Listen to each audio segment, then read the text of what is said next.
Hi, welcome to this second in a series of 5 short webinars we're doing on misconduct dismissals. My name is Gary Smith.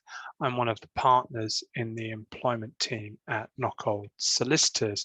And in the previous session, we focused on the disciplinary process that you must follow in case of misconduct. We're going to look now at the types of misconduct themselves, so both misconduct and gross misconduct in the workplace.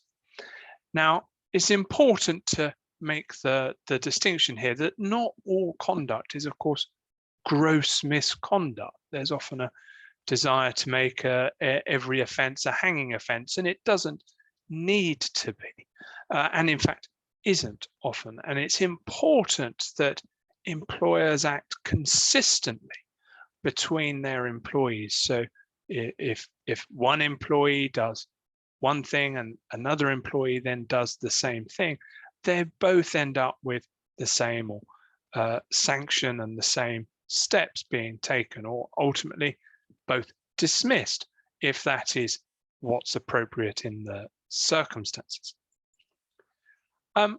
So some examples that typically come up in the workplace that might be considered simply misconduct rather than gross misconduct: a refusal to obey management instructions is often misconduct rather than gross misconduct.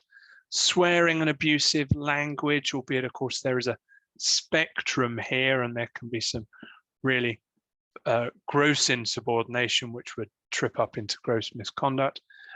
Drugs or alcohol misuse or misuse of computers often can sit as simply misconduct, albeit sometimes they are more serious. Now, if you have got actions that are simply misconduct rather than gross misconduct, you would go through a disciplinary process, and there would then be a series of gradually escalating sanctions. So from verbal warning to written warning, final written warning, and then ultimately dismissal. Now, you don't have to go through each stage in turn. It could be that something is sufficiently serious on the first instance to warrant a final written warning, even if it's not dismissal. As you go through the stages, though, you do need to run a disciplinary process or procedure for each stage.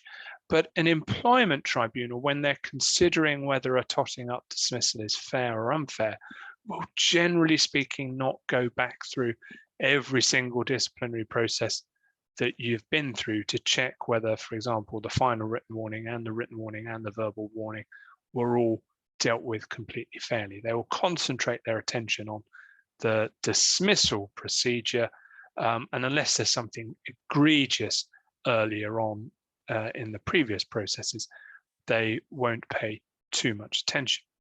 In a totting up dismissal, it's worth noting that the employee is entitled to their notice pay if they're dismissed. Gross misconduct then, obviously, it is set out in the quote there. It is conduct that so undermines the relationship of trust and confidence that the employer should no longer be required to retain the employee in his employment. So some examples: dishonesty, theft, fraud, that kind of thing. Competing with the employer, moonlighting, or things like that. Abuse of sick leave, fighting, physical violence, bribery, breach of the Bribery Act, or tax evasion, something like that.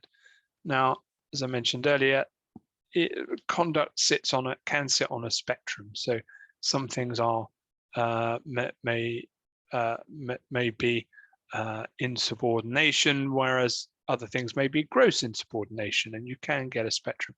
And there's no hard and fast rule on that. The question is whether the reasonable employer could have considered the conduct or the gross misconduct to be misconduct or gross misconduct. With gross misconduct, invariably you'll be looking at dismissal. It can be for one-off serious acts or a series of acts, and in that situation an employee is not entitled to their notice pay. I hope that's been of interest. I hope you'll join us for the next session. If you do have any questions arising from any of these webinars, please do get in touch. We'd love to help you if we can.